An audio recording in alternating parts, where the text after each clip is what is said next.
Yes, good morning to all the students. आज का ये वीडियो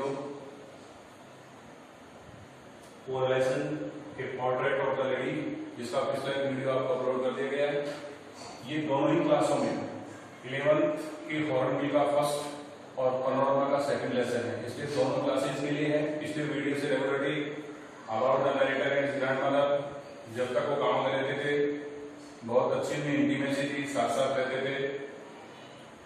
दादी माँ अपने पोते को छोड़ने के लिए स्कूल तक जाती थी, क्योंकि वहाँ स्कूल से सटा हुआ एक मंदिर था। वो मंदिर में बैठ करके उस धार्मिक पुस्तकें पढ़ती थी, जब तक मंदिर का पुजारी बच्चों को अल्फाबेट एंड प्रेयर सिखाता था। अब आगे की है turning point of their life. लेखक कहता है उनकी जीवन का, जब नरेटर के माता पिता वेल सेटल्ड हो गए सिटी में, तो उनको सेंट फॉर बुलावा भेज दिया। दादी और पोते को दोनों को कहाँ बुला लिया? शहर में। तो शहरी जीवन की कहानी शुरू होती है। देखो, the narrator started going to an English school. जब लेखक वो जो आपका लेसन का हीरो है वो उसकी दादी माँ जब शहर में चले गए, तो वहां लेखक का जो एडमिशन कराया गया वो अंग्रेजी माध्यम का स्कूल था, एंड इंग्लिश स्कूल। तो अब दादी माँ उसके साथ नहीं जाती थी। क्यों नहीं जाती थी? He went to by a motor bus. जो हमारा हीरो है, जो नरेटर है, वो स्कूल किससे जाता था? मोटर बस से जाता था। गांव के विद्यालय में दादी उसके साथ जाती थी, यहाँ वो किससे जाने लग गया? मोटर बस से। The grandmother could not help in his study. अब दादी माँ उसके पढ़ाई में बिल्कुल हेल्प नहीं कर सकती थी, because she could not know English, क्योंकि वो अंग्रेजी नहीं जानती थी। नरेटर का एडमिशन कौन से स्कूल में आया? इंग्लिश मीडियम स्कूल में, बस से जाता है। पॉइंट वाइज समझते जाएंगे, all these are points are very important. और मैं फिर कह रहा हूं, ये सारी चीजें आप नोटबुक में लिख लें, कोई दिक्कत नहीं है, ये पॉइंट्स है। लेकिन मैं जो एक्सप्लेन कर रहा हूं, मैं ऑफलाइन क्लास में भी और ऑनलाइन में भी बात कर रहा हूं, और तुम्हारे जो सीनियर स्टूडेंट्स हैं उनसे बोल रहा हूं। जो मैं एक्सप्लेन कर रहा हूं वो यदि आपने सुन लिया ढंग से, तो आपके किसी भी क्वेश्चन के आंसर में कंफ्यूज नहीं रहेगा। यही सबसे बड़ी विशेषता है। मैं जो कह रहा हूं, मैं जो एक्सप्लेन कर रहा हूं, उसको सुन लेना आप ध्यान से, तो आपको पूरा पार्ट की थीम याद होगी। कोई भी क्वेश्चन आपका आंसर जो आप देना चाहते हैं उसका इजी होगी। ये तो बात की बात है पीडीएफ उतारना, लेकिन आप जो मैं फिर कह रहा हूँ लिटरेचर स्टूडेंट से भी कहता हूँ, मैं कंपल्सरी से जो मैं एक्सप्लेन कर रहा हूँ उसको यदि आपने ध्यान से सुन लिया, there is no confusion. The grandmother could not, he was taught the English word. अंग्रेजी विद्यालय में लेखक को क्या पढ़ाए जाते थे? द इंग्लिश वर्ड्स, कुछ अंग्रेजी शब्द। Latest things of western science, पाश्चात्य विज्ञान के कुछ शब्द पढ़ाए जाते थे। द लॉ ऑफ ग्रेविटी, गुरुत्वाकर्षण का नियम। आर्किमिडीज प्रिंसिपल, एक गणित का सिद्धांत है Archimedes. Earth being round, Prithvi goal. And music और संगीत की शिक्षा भी दी जाती थी। ये क्वेश्चन है आपके पाठ के पीछे कि उस शहर वाले स्कूल में या अंग्रेजी माध्यम के स्कूल में लेखक को क्या पढ़ाया जाता था? उसको अंग्रेजी के शब्द पढ़ाए जाते थे। Little things of western science, law of gravity, Archimedes principal, the earth being round and music. They were no teaching of God. वहाँ भगवान के बारे में कोई, they were no teaching of God and scriptures. Scriptures क्या होते हैं? धार्मिक ग्रंथ और ईश्वर के बारे में कोई शिक्षा नहीं दी जाती थी शहर के विद्यालय में। So the grandmother was not happy. इसलिए दादी माँ खुश नहीं थी। एक दिन दादी माँ ने उससे पूछा कि तुझे क्या पढ़ाया जाता है? जब उसने सारी चीजों को बताया तो बहुत ज्यादा नाराज हो गई। उसके बाद तो देखो, she really talked to him। इसके बाद तो दादी माँ अपने पोते से यदा कदा बात करती थी। यद्यपि वो एक ही रूम में रहते थे, क्योंकि लेखक अभी स्कूल में पढ़ता है, आगे चेंजेस होंगे।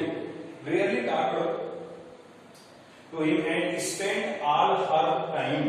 फिर दादी माँ ने परिवर्तन कर दिया अपना समय पास करने के लिए इन द प्रेइंग, प्रार्थना करने में। स्पिनिंग द व्हील, वहां शहर वाले मकान में दादी माँ एक चरखा काटती थी। स्पिनिंग द व्हील का मतलब है चरखा काटना।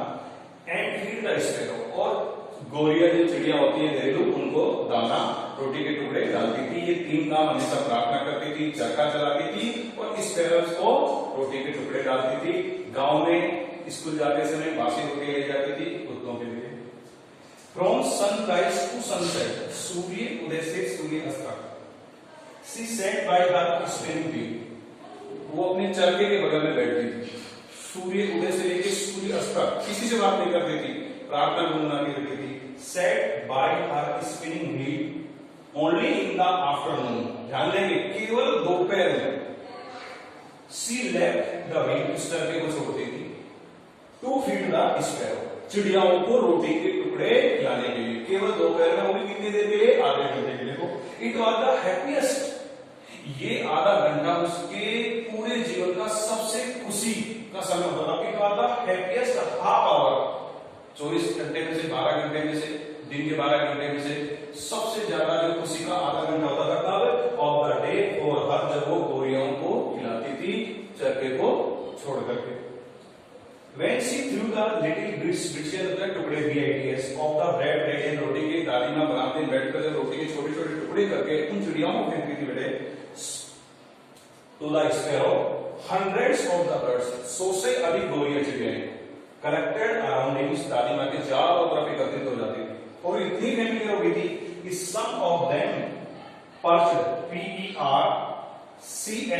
perched मतलब बैठना, कुछ तो उसकी टांगों पर बैठ जाती थी, कुछ उसके कंधों पर बैठती थी दादी माँ के, on shoulders, some on our heads, even कुछ तो उसके माथे पर बैठ जाती थी, पैरों पे बैठती थी, कंधों पर बैठती थी, लेकिन बट सी स्माइल, दादी माँ मुस्कुराती थी, बट नेवर सूड देम, एक स्पेलिंग है नीचे आपको नहीं दिख रही हो, SHOOED, इसका होता है एक प्रकार की आवाज करके जानवरों को, जो चिड़ियाओं गोरियों को भगाना, शूड देम, ठीक है।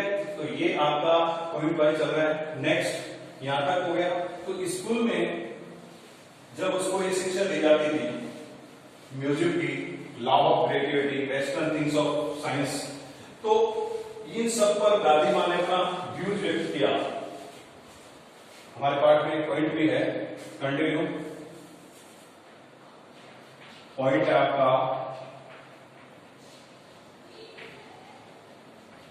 grandmother's views about the music, संगीत के बारे में दादी माँ के क्या विचार थे। जब उसको पता लगा तो उसने अपना रवैया बदल लिया, चरखा काटती थी, प्रार्थना करती थी, गोरियां और चिड़ियाओं को गाती थी, लेकिन उसने संगीत के बारे में, पहला point, what the grandmother's views about, उसने कहा the music had lewd association, संगीत का संबंध कामुकता से होता है। दादी माँ ने कहा संगीत का संबंध किससे होता है बेटा, कामुकता से। दूसरा पॉइंट दादी माँ ने कहा कि it was not meant for gentle folk, संगीत का संबंध, क्योंकि रूढ़िवादी थी, पुरातनपंथी थी, वो कहती है संगीत का संबंध सज्जन व्यक्तियों से नहीं होता। It was not meant for gentle folk, ये दादी माँ यूज है करने वाला थी। थर्ड कह रही है it was only monopoly for the parlors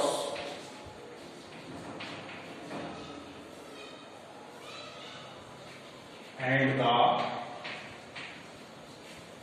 beggars, दादी माँ के व्यूज है कि संगीत पर केवल मोनोपोली नहीं होता, एकाधिकार वैश्याओं का और भिखारियों का होता है। ये उस ग्रैंडमदर्स के म्यूजिक के बारे में, संगीत की शिक्षा के बारे में लेकर विचार थे कि संगीत का संबंध कामुकता से होता है, LEW जुड़कर होता है कामुकता से। It was not made for gender folk का होता है सज्जन व्यक्तियों से संबंध नहीं है, मोनोपोली नहीं लिखा गया। और इस प्रकार दादी माँ ने अपने आप में आइसोलेट कर दिया, अपने आप को एकांतवास कर लिया था, अपने पोते से कोई विचार विमर्श नहीं करती थी, अपना अधिकांश समय चरखा काटने में, प्रार्थना करने में बिताती थी। ये उसकी एजुकेशन स्कूल की बात है। जब वो कॉलेज में पढ़ने के लिए गया,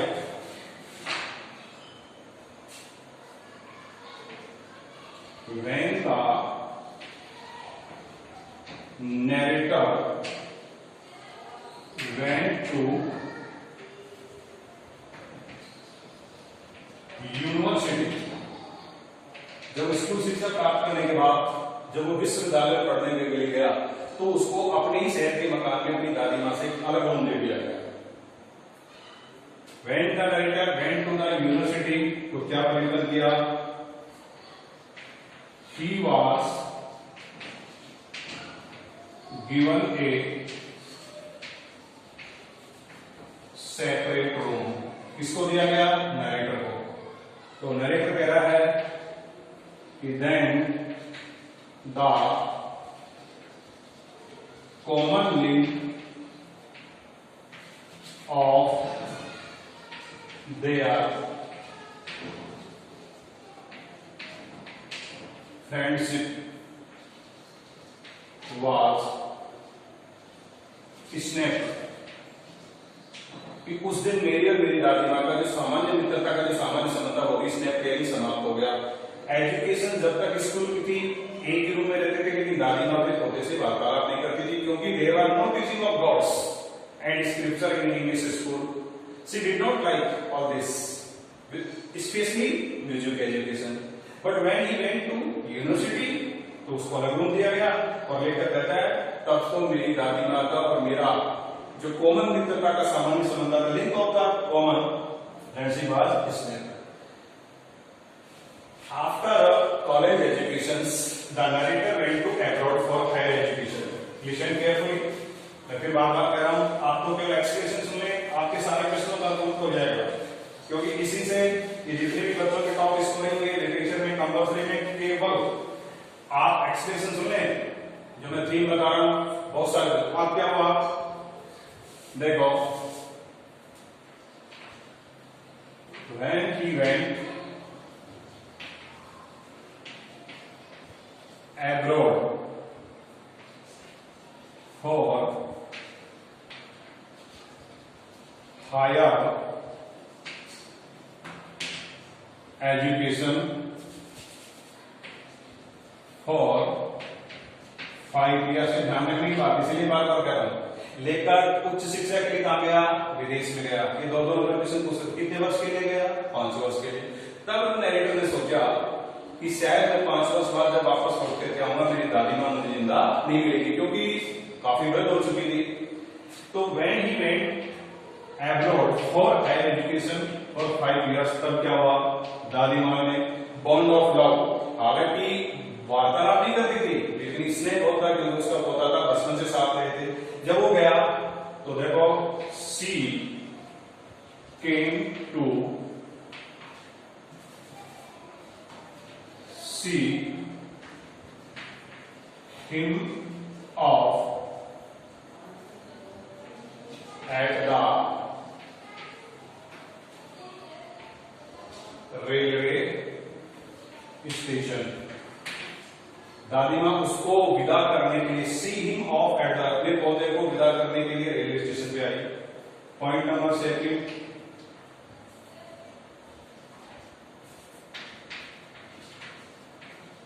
she was not even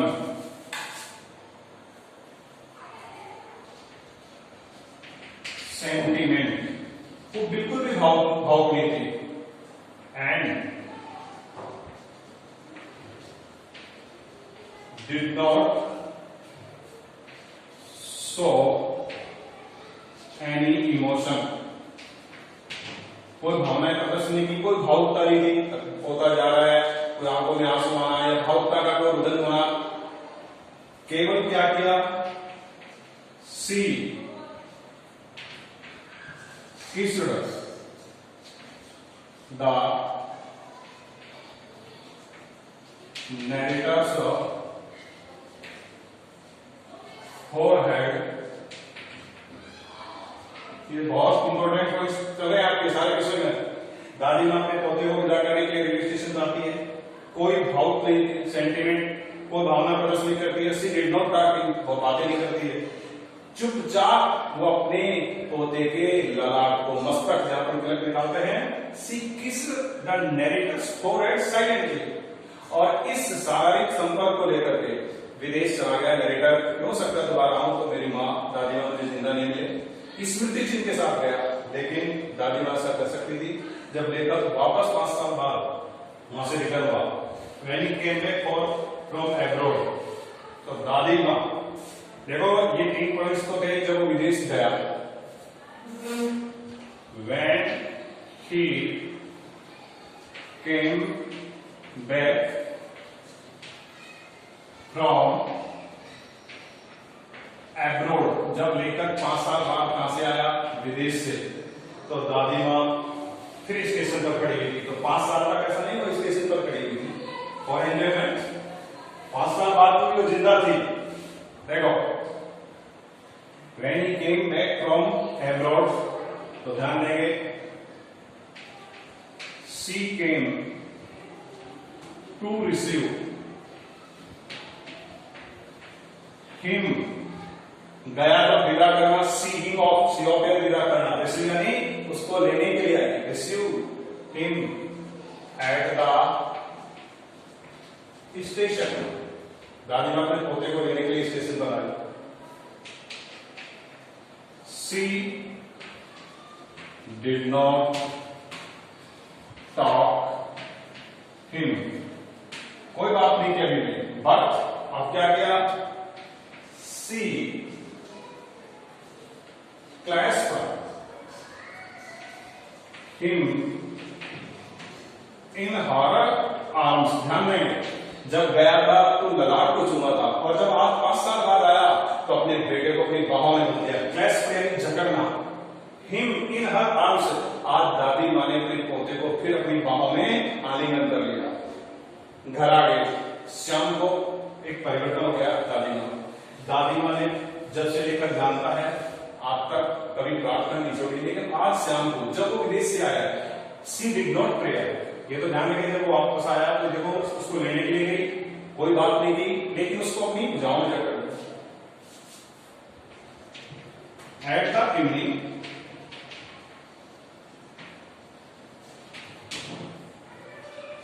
C did not pray, उसने कोई प्रार्थना नहीं की। किसने नहीं की, दादी माँ ने। सी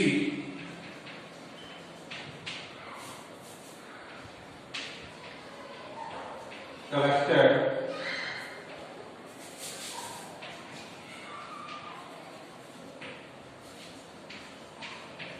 neighbors women, क्या किया, पड़ोस की औरतों को इकट्ठा किया।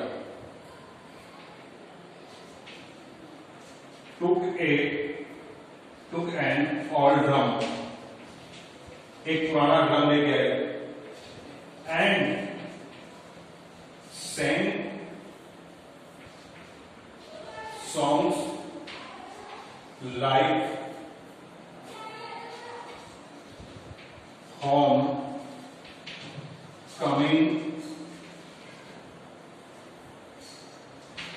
warriors। ध्यान में, वॉरियर से मतलब योद्धा। शाम को प्रार्थना नहीं की।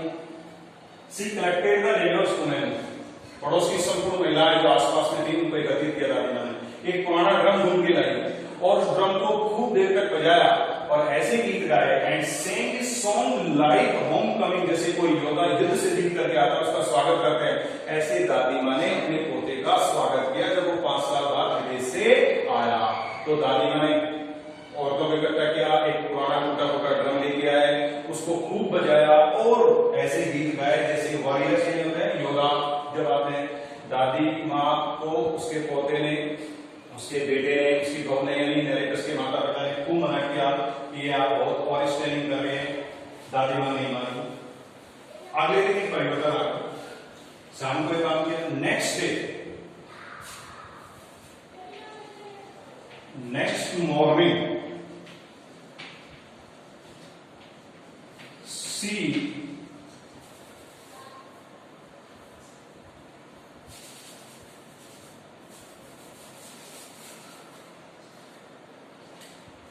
was suffering from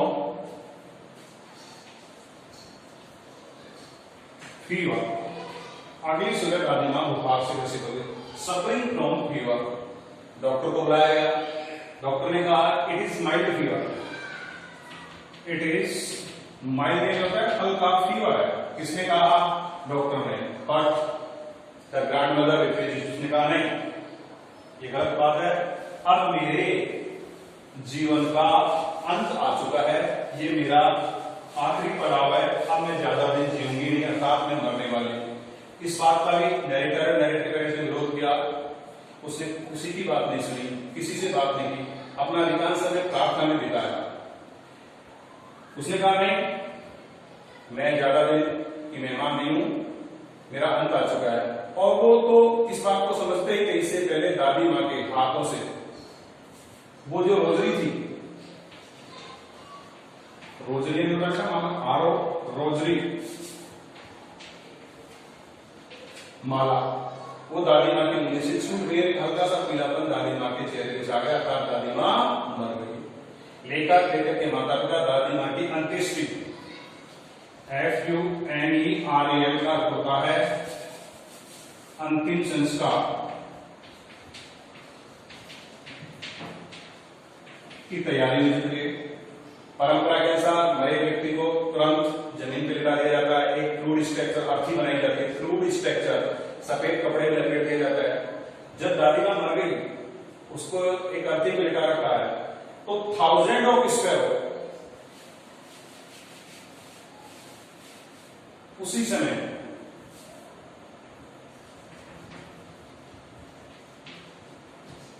thousand of sparrows collected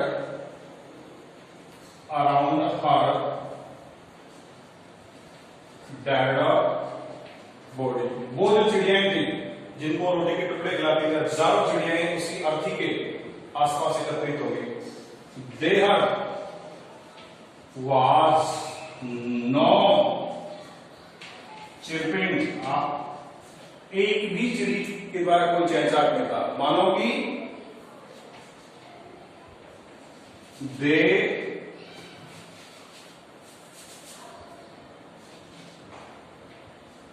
also